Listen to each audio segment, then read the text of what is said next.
Okay, so Happy New Year, everybody, and welcome to the 2023 season of One Word IAMP Mathematical Physics Seminar. And before starting today's seminar, I'd like to make two announcements. Announcement number one is Jan Dereziński, today's speaker, who is also one of the two founding organizers of this seminar series, left the organizing committee at the end of December. And as you know, Jan did a lot to this seminar and he contributed a lot. So we'd like to thank Jan for his contribution. And Jan, please join the seminar from now on too.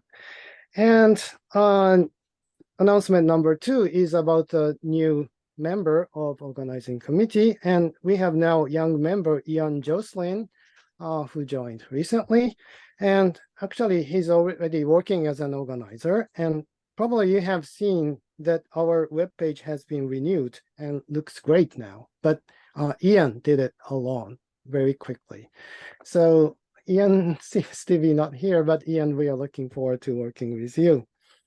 Okay, so that were announcements, and I'd like to move on to today's seminar. So today we have Ian Dereziński, and he's going to tell us about Dirac-Coulomb Hamiltonians. So we are looking forward to your talk. So thank you. Thank you for the invitation. And of course, I must say that I enjoyed being a member of the committee that organized this seminar. So I would like to thank, Daniel, Karl, Kasia, and Marcello for co-organizing the seminar. And so now I would like to talk about a rather classical subject, Dirac-Coulomb Hamiltonians.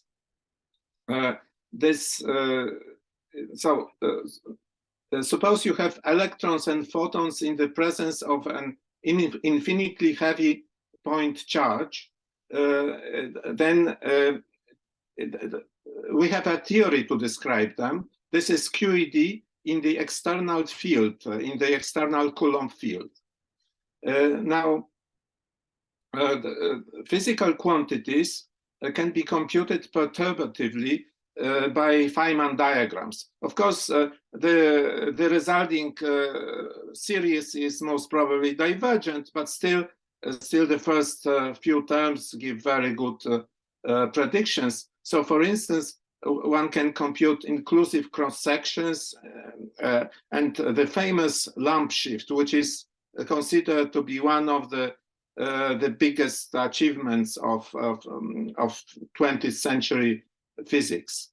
And now when you compute Feynman diagrams in the external field, you need to know the Feynman propagator that you put at the lines, the electron lines, and the electron Feynman propagator in this case is given essentially by the resolvent of the Dirac-Coulomb Hamiltonian, which is the Dirac operator with the Coulomb potential. So this is the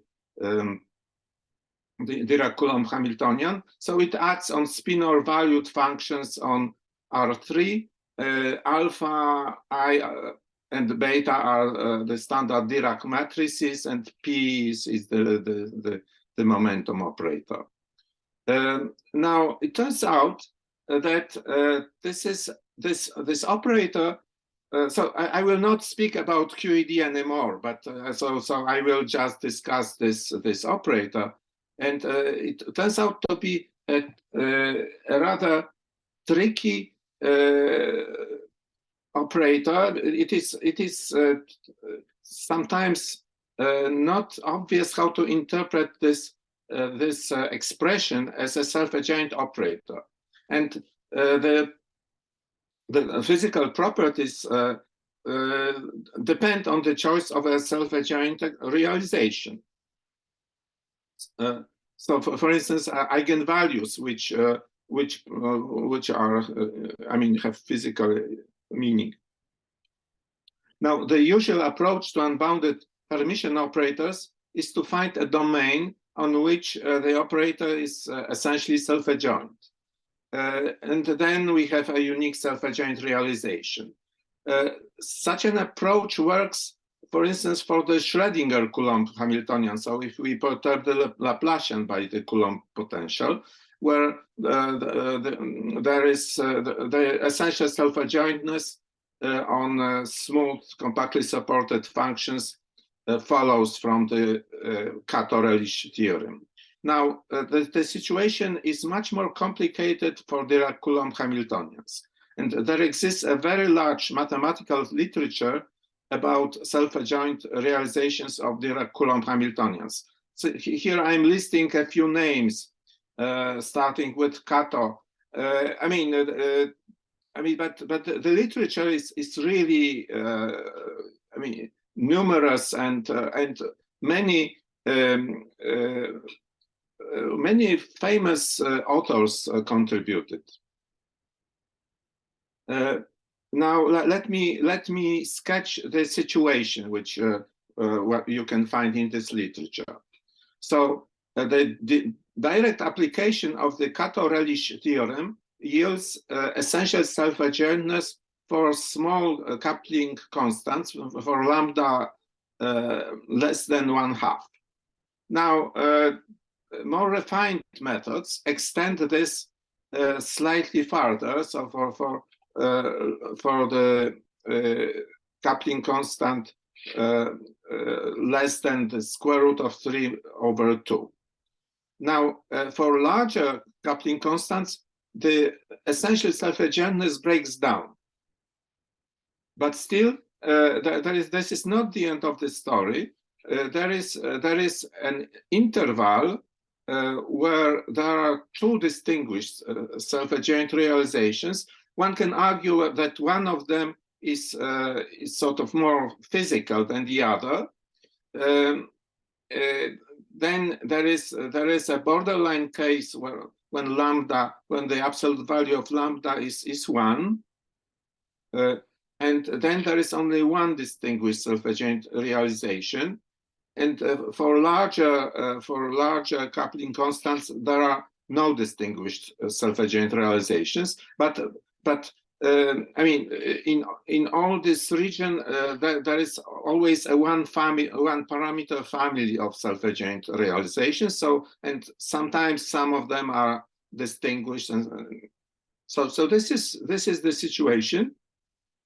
And I would like to describe an approach to Dirac-Coulomb Hamiltonians that, in my opinion, clarifies the concept of a distinguished self-adjoint realization. So this will be based on my recent work with Błażej Ruba, who at that time was a PhD student at the Jagiellonian University.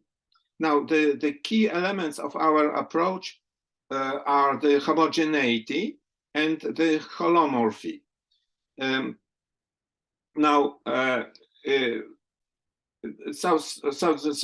Since the issue is with the unboundedness of the Dirac-Coulomb operator, now let us simplify the problem. Let us drop the mass term because it is bounded and does not change the domain of self-adjoint realization. So let's consider the massless Dirac-Coulomb Hamiltonian. So like here. Now another thing which is not important is the dimension. So let us consider the Dirac-Coulomb Hamiltonian in any dimension. One can argue that from the physical point of view, other dimensions are also interesting. For instance, dimension 4 in the Euclidean setting. And anyway, it is really a nice exercise to study Dirac operators in any dimension. So that's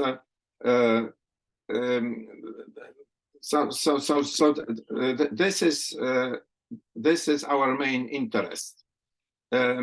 Now, the d-dimensional Dirac-Coulomb Hamiltonian commutes with the following operator. So this is I mean, this is an operator which is essentially the Dirac operator on the sphere.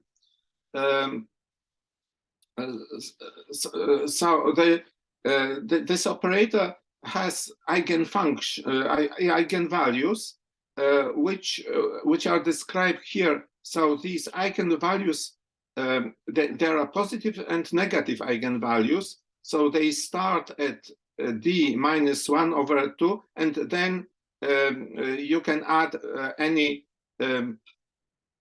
natural number. This is the analog of the angular, I mean, of the separation of angular momentum for the Laplacian. But here it's, well, I mean, this omega can have positive and negative values.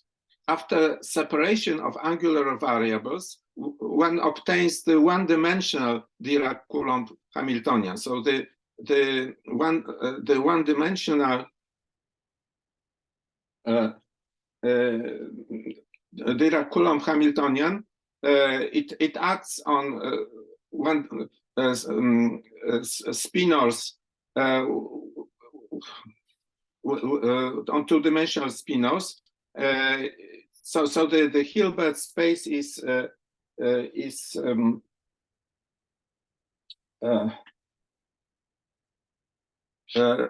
squared of the half line with values in two-dimensional spinors. Now the operator has two parameters. One parameter is lambda,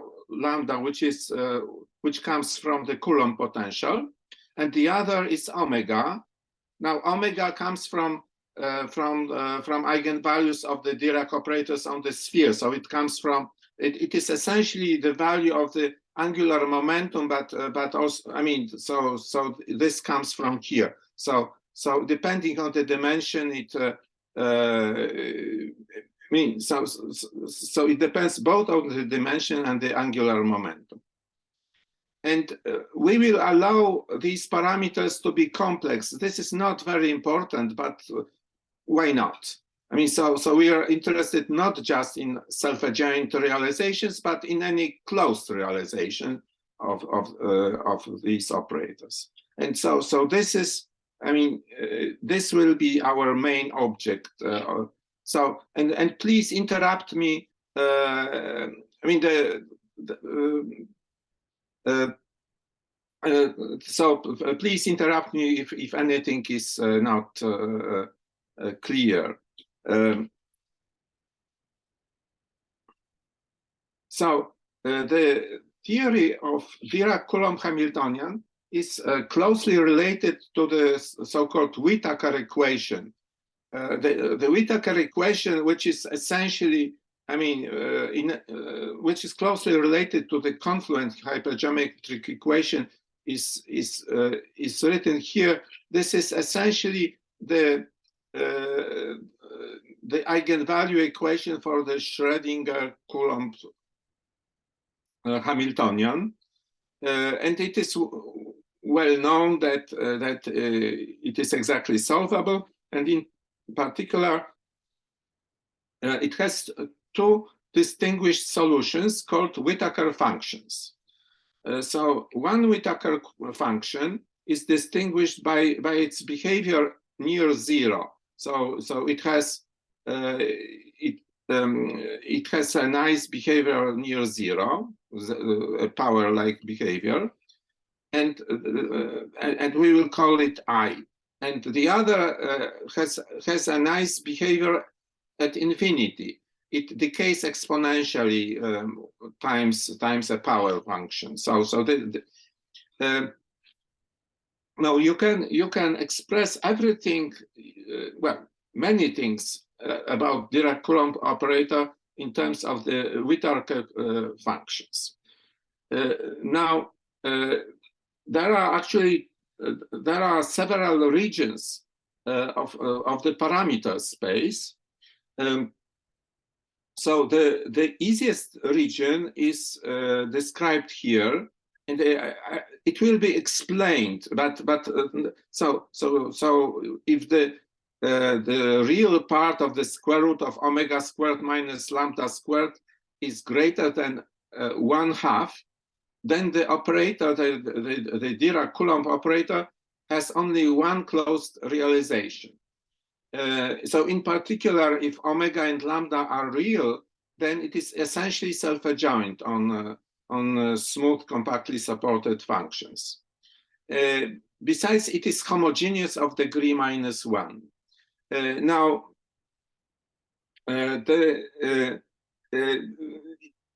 it is one can compute the resolvent of this operator. So the spectrum of the Dirac-Coulomb operator, the massless Dirac-Coulomb operator, covers the whole real line.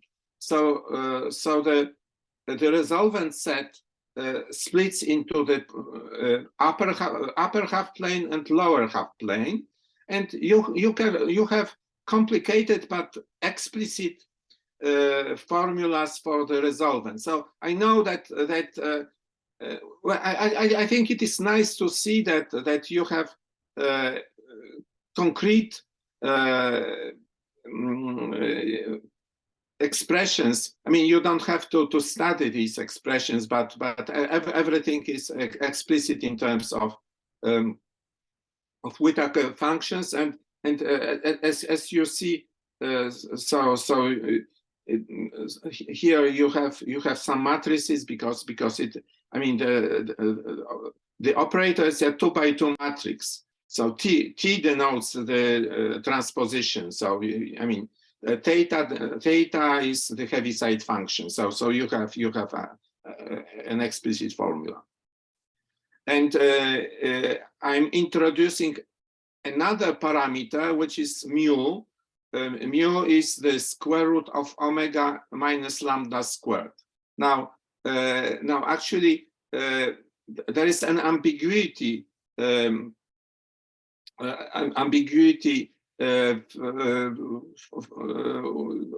of the sign for mu, and well, here one should consider both signs. Now let us try to understand what happens in the other region. So outside of this region, we had as a unique realization of the Dirac-Coulomb operator. Now inside that region, we have a one parameter family, and this is actually easy to understand why it is. So it is easy to find eigenfunctions of the Dirac-Coulomb operators for the eigenvalue 0. So these eigenfunctions will not be square integrable because of problems at infinity. But algebraically, it is easy to see that these two functions are annihilated by the Dirac-Coulomb operator. I mean, it is a homogeneous operator, so it is not surprising that homogeneous functions are its eigen functions. And as usual, mu is the square root of omega squared minus lambda squared. And as you see, you have both signs. Now, it is easy to check that both eigenfunctions are square integrable near 0, if and only if this condition is satisfied. If the absolute value of mu is less than 1/2. So in this region, one can introduce the maximal domain and the minimal domain of the Dirac-Coulomb operators. So these are standard concepts in PDE. So the maximal domain is the the set of all square integrable functions which are whose images under the Dirac-Coulomb operator are still square integrable. And the minimal domain is the closure of compactly supported functions in the graph norm. So obviously the minimal domain is smaller than the maximal domain, and one can show that in this region, both the minimal and maximal domains coincide, and in this strip, actually not, if the real part of, if the absolute value of the real part of mu is less than 1/2, then the maximal domain has codimension 2 with respect to the minimal domain. Therefore, in this second region, we have 3 kinds of closed realizations of the Dirac-Coulomb operator. The minimal one, the maximal one, which are essentially not very interesting, I mean, from the point of view of applications. Now, the more interesting is a one-parameter family, which depends on a parameter kappa, and it is given by boundary conditions near 0. So we can mix the 2 possible boundary conditions, and the mixing parameter is kappa. Kappa can be actually infinity, so that can be easily interpreted. And so one has, I mean, if one is interested in Selfadjoint realizations, then this kappa belongs to a circle, and if closed realizations, then this kappa belongs to the Riemann sphere. So that's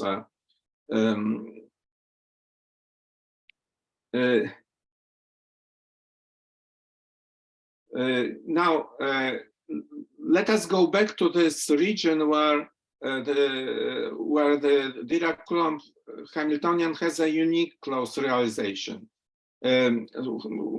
whose resolvent we computed above. It is easy to see that this resolvent can be analytically continued in the 2 parameters, omega and lambda, inside the other region. Thus, we obtain an analytic family of Dirac-Coulomb Hamiltonians. Now, this family cannot be unambiguously parameterized by omega and lambda because mu may have 2 square roots. So that there is a problem with parameterizing this operator. Now, one can try to parameterize it by the following surface, which I guess is called a quadric. This is a surface given by triples of omega, lambda, and mu satisfying this condition. And in addition, we need that the real part of mu is greater than -1/2. As you remember, this is the condition which is needed so that near 0 we have square integrable functions. Now, there is still a problem at 0 because this manifold has a singularity. I mean, this manifold is essentially some kind of a light cone, and at the tip of the light cone there is a singularity. But actually, the correct parameter space involves blowing up the singularity. So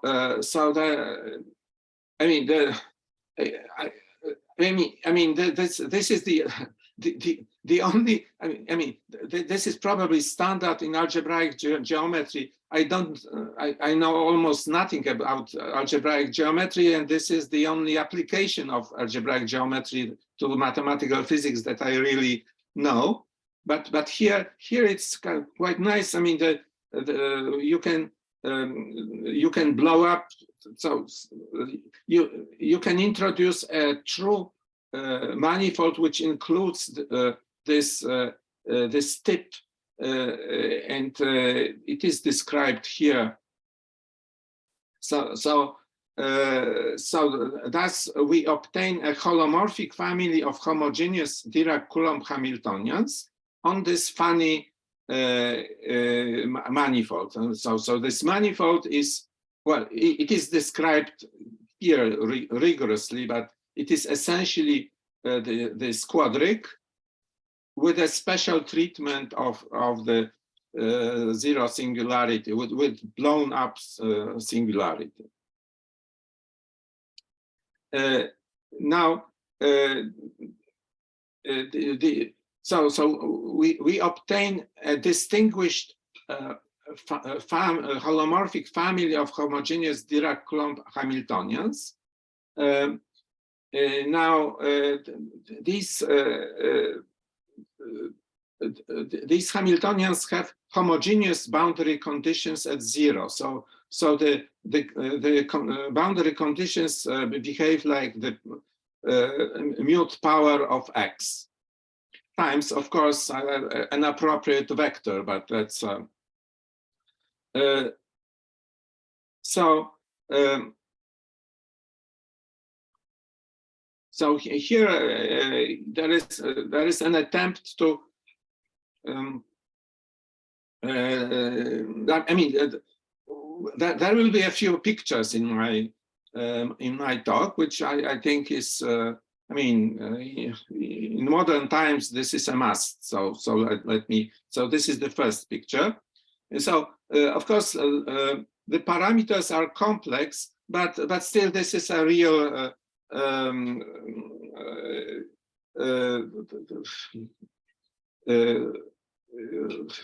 mean, here the parameters are restricted to be real. There are three of them: lambda, omega, and mu. And you can see this quadric in these parameters.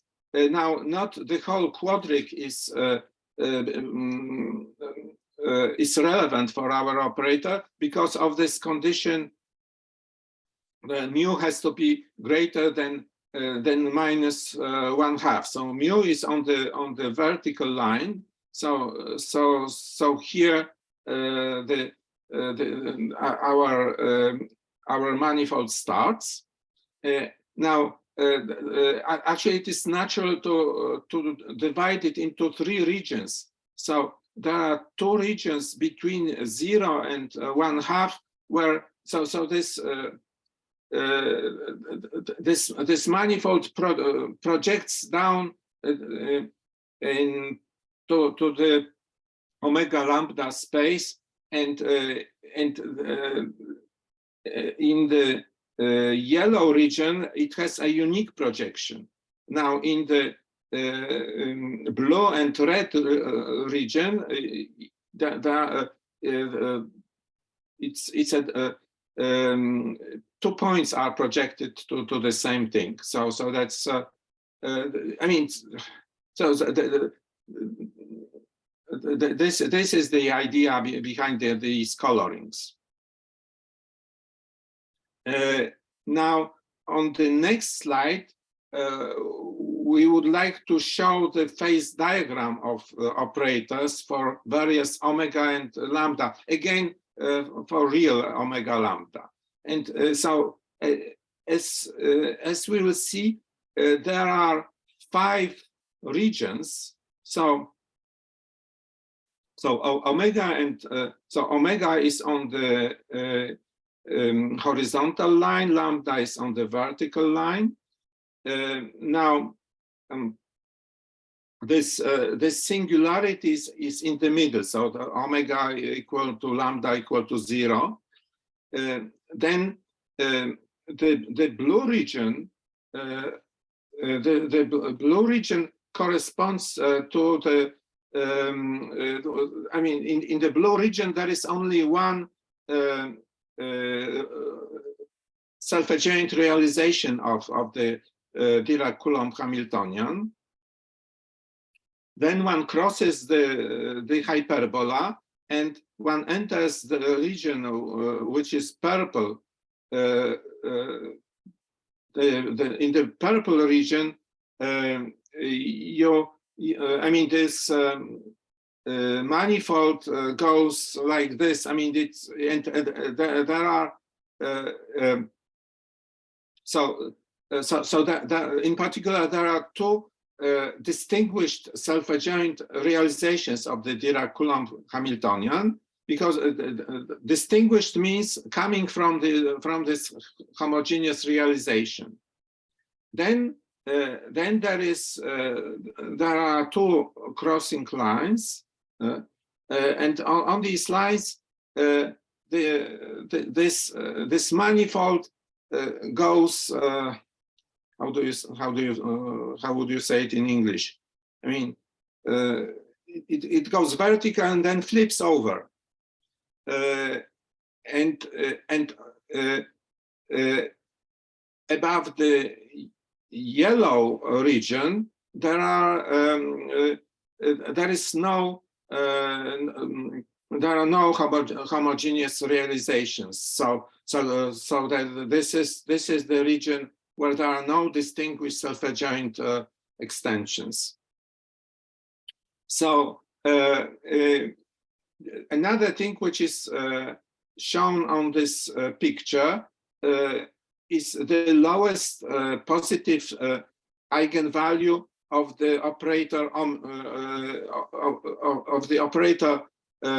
this operator that describes angular momentum depending on the dimension. So in dimension 1, it's the lowest eigenvalue is 0. In dimension 2, it is 1/2, and well, in the most physical dimension 3, it is the lowest positive eigenvalue is 1. So when you change the coupling constant means the charge of the Coulomb potential. Then first you travel in the green region. So the green region means that there is a unique self-adjoint extension. Then you enter in the purple region, and then you go to the yellow region. So you have several phase transitions. If you in dimension 3, when you change the coupling constant, and so similarly in higher dimensions, that's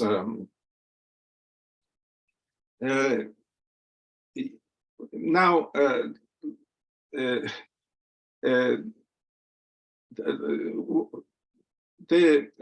let us introduce the following map on operators. So we scale. So U denotes the scaling transformation.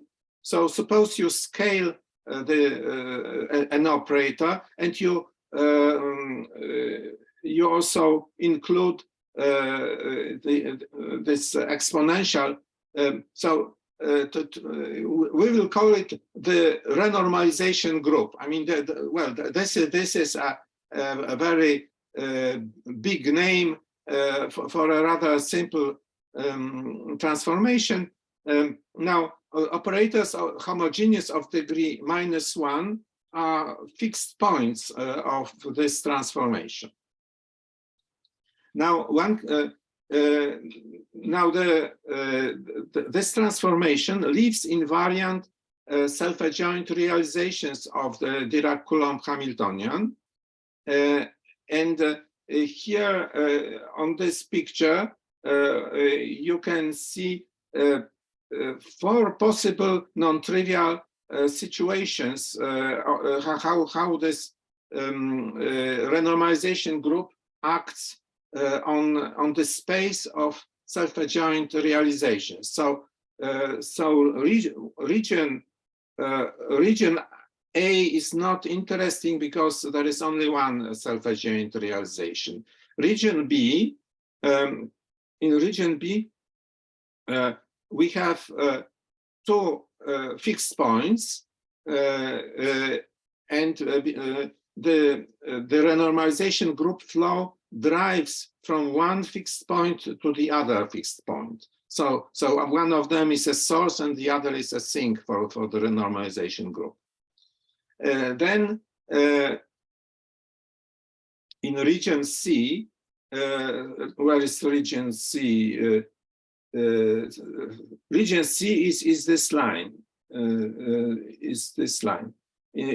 In region C, you have only one fixed point, and the renormalization group drives away in one direction and then goes back on the other side.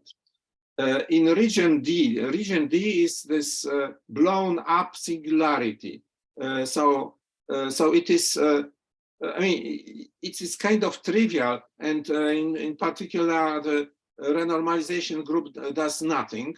So the all points are fixed points. And finally, in region E, there are no fixed points. So here, no fixed points, and the renormalization group just rotates this space of self-adjoint realizations. So that's okay. Is it clear? Are there any questions?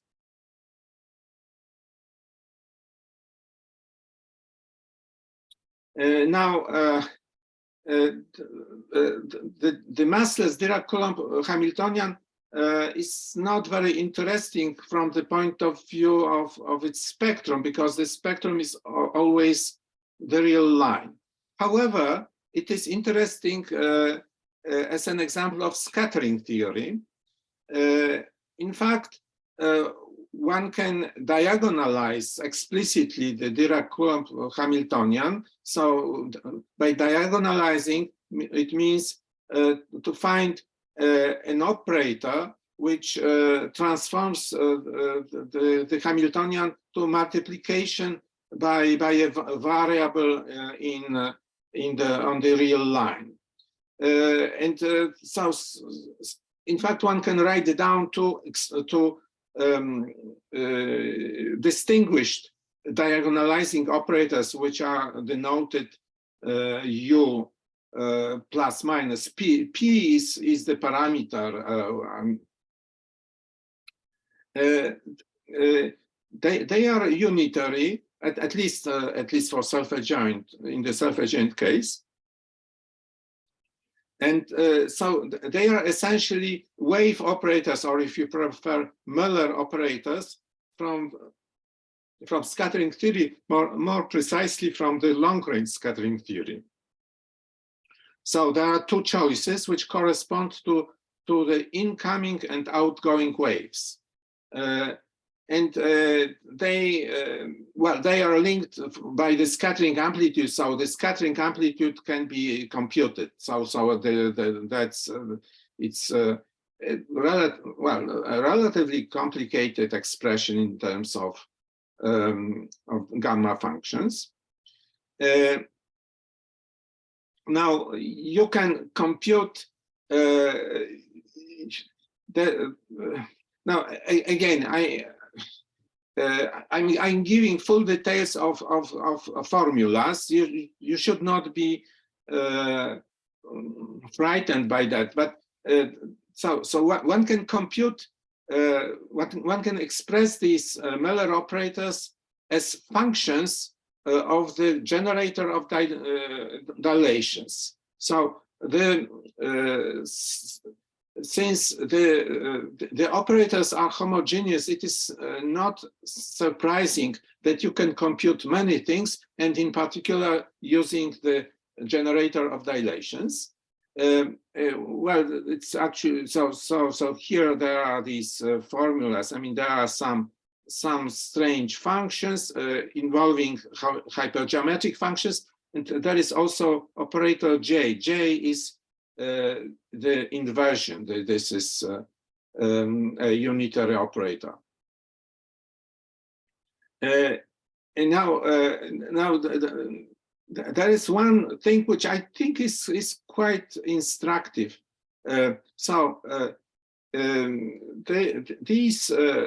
These operators are unitary for real parameters, but they make sense also for complex parameters, for complex omega and lambda, when the Dirac-Coulomb Hamiltonian is not self-adjoint. Now, one can check precisely whether they are bounded or not bounded. And in fact, they are bounded if and only if the coupling constant is real. So if the coupling constant is not real, then these wave operators become unbounded. This is so the angular momentum, which is described by omega, does not make these Miller operators unbounded, but the coupling constant lambda does. So the angular momentum perturbation is effectively short range, but the Coulomb potential is long range, even though both decay like 1/r, but they are placed in different positions on the matrix, and so that's why one is effectively long range, the other is short range. So now I think I still have time. So but now it is time for me to give messages. I mean conclusions of what I described so far. So, well, one physical message is that if you have very strongly charged ions, then they may be problematic. Now, because of the breakdown of the assertion of the self-adjointness of now, so far this is beyond experimental possibilities to have such strongly charged ions. Another message is that boundary conditions can be tricky. I think that, well, this is, I mean, they can be quite tricky, but they are often manageable, as we have seen here. Now, another message is that it is nice to have homogeneous objects. Homogeneous, I mean, you can, I mean, the homogeneity was used here very much, and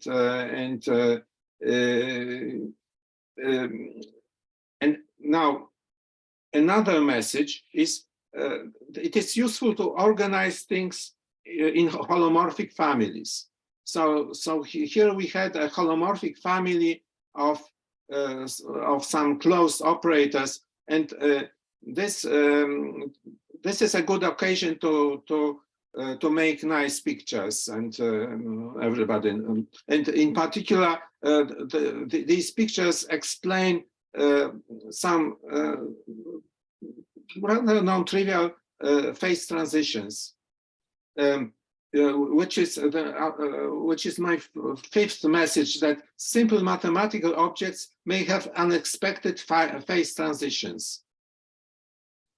So so that's I mean what can be simpler than a Dirac-Coulomb Hamiltonian? It is essentially the simplest first order homogeneous differential operator with 2 degrees of freedom. So now I think I still have a little time.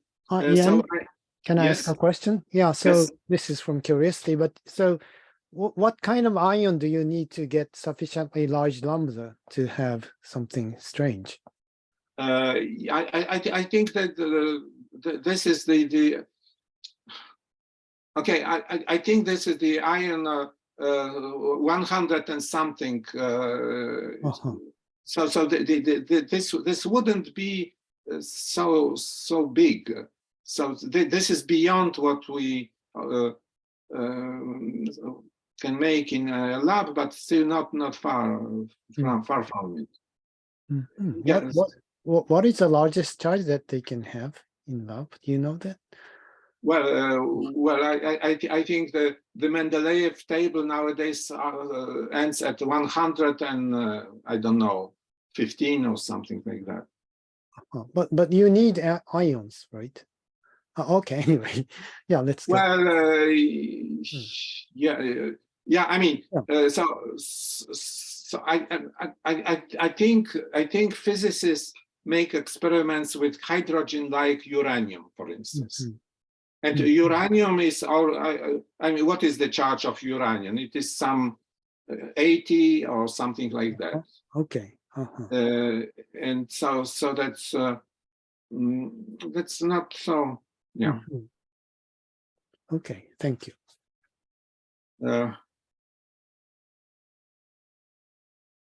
Yeah. So actually, before with Błażej, we studied the Dirac-Coulomb Hamiltonian. I did some work with Bruno, Georgescu, Richard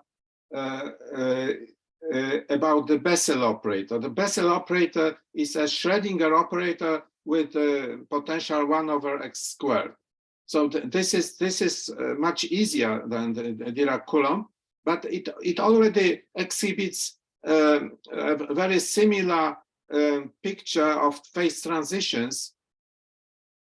So in the case of the Bezel operator, there is only one parameter, but there is also distinguished one parameter family of closed realizations, which I call H sub m, and you have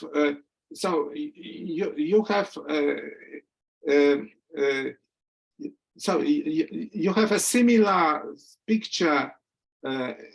Yeah, so here there were two parameters, and you had 4 possible renormalization group flows.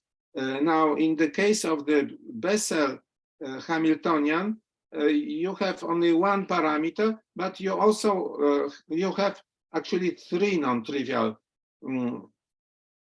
renormalization group flows. So you don't have this the one where everybody is a fixed point. And yeah, so this is a picture from one of my old papers. So in the case of the Bezel operator, there is you may have bound states. So here the dashed lines or dotted lines denote that there are some bound states, and in fact the dotted line here means that there is an infinite string of bound states. So you have one parameter, and you have essentially three phases, which I mean, these names, gas, liquid, and solid, are my jokes, but I think that there is some meaning to these jokes. Now, so this is the Bezel operator, but there is also the Whittaker operator, which is even more interesting. So now it has 2 parameters. It has this angular momentum parameter, and it has the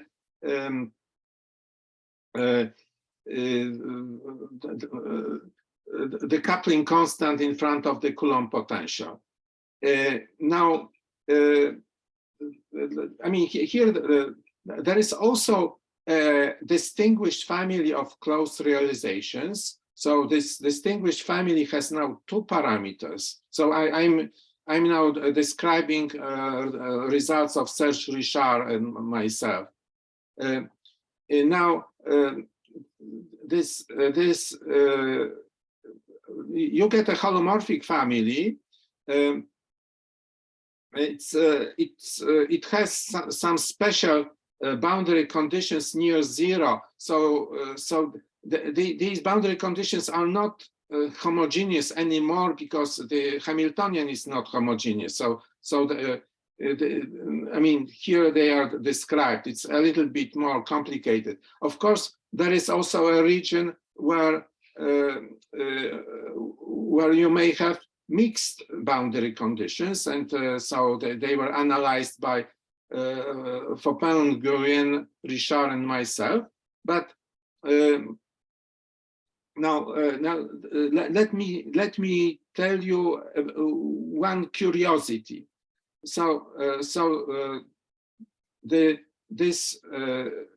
This family of closed realizations is holomorphic except for a singularity, a point singularity, which is at 0 minus 1/2. So 0 means 0 coupling constant, 0 charge, and minus 1/2 means I will explain it. So if you have m equal to minus 1/2, then and beta equals 0, then this operator is just the Laplacian with Neumann boundary conditions. So that's if m is minus 1/2, then alpha is 1/4, and this term cancels. So you have just the Laplacian if beta is 0. And it turns out that this is the Neumann boundary condition. If m is plus 1/2, then you have the Laplacian with the Dirichlet boundary conditions. And in fact, if you put the charge equal to 0, then you just get the Bezel operator, which is holomorphic both at minus 1/2 and plus 1/2. So this is the Bezel operator which with no Coulomb potential. Now, when you if we introduce the Coulomb potential, then it turns out that whenever the coupling constant is non-zero, the h sub beta minus 1/2 is equal to h sub beta plus 1/2. So there is an identity.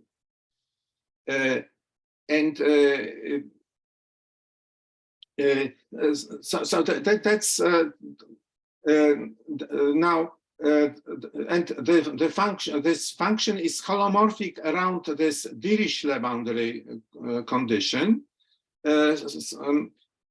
but around this means around 0, 1/2.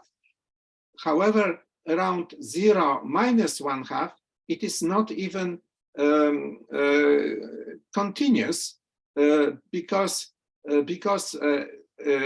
if beta is 0, then you have the Neumann boundary condition, and but if you add just a small charge, then you get the Dirichlet boundary condition at this point. So you have a very strange singularity of this two parameter holomorphic function. Of course, I know.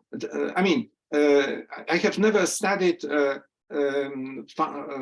holomorphic functions of many variables, and I know that they have strange properties. So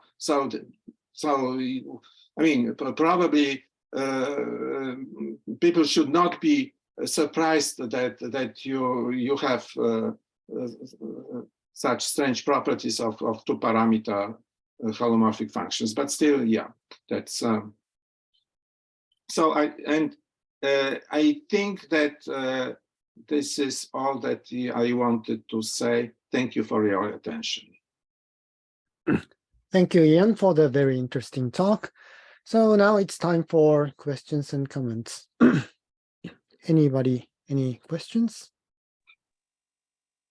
Comments? I think there are many experts. I have one. Oh, yes, David, please. Some people might say that when you continue to other dimensions, you should change the Coulomb potential as well. Would that be an interesting thing to do? I mean, in other words, it would be logarithm in 2 dimensions and 1 upon x squared in 4 dimensions and so on, because the Coulomb potential should be a harmonic function. Would that be an interesting thing to do? And do you think? Well, this would be a different problem. That's I mean the 1 over r potential. I mean,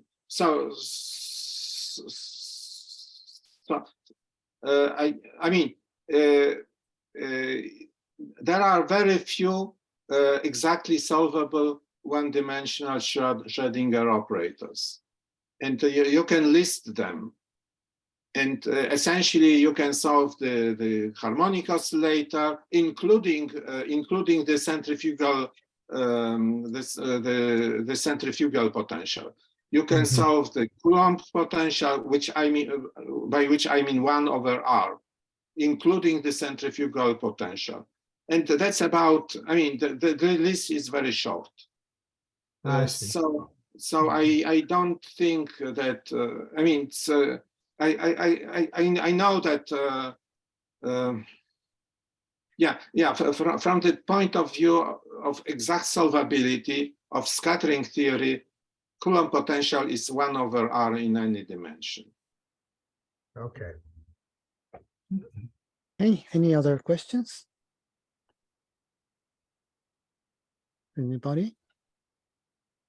Can I then ask a stupid question? So it was, I think I have never seen a renormalization group flow, which is cyclic, which is periodic.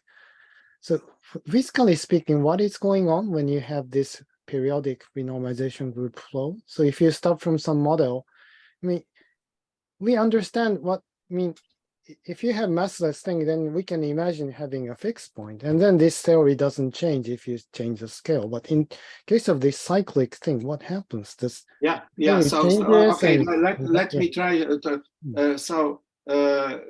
let's consider the Bezel Hamiltonian, which is simpler. So in the case of the Bezel Hamiltonian, the spectrum in this case is like this: is you have a half line and you have a string of eigenvalues which form a geometric sequence, an infinite string. And if you scale, if you do this renormalization group flow, these eigenvalues move. And they move, but they I mean, this is periodic. When you I mean, when you go around, this moves here. So the after going around one cycle, you have a unitarily equivalent Hamiltonian. So the scaling invariance has been broken to a discrete subgroup of the scaling group. I mean. Okay, yeah. This picture tells me what's going on, at least in spectrum. Okay. Yeah, thanks. So by the way, I noticed that there is a comment in chat by Błażej Ruba. It said 1 over r is also special for Dirac operators because it makes the operator homogeneous. Yes, indeed. Mhm. Yeah, that's. Okay, thank you. Any other questions or comments?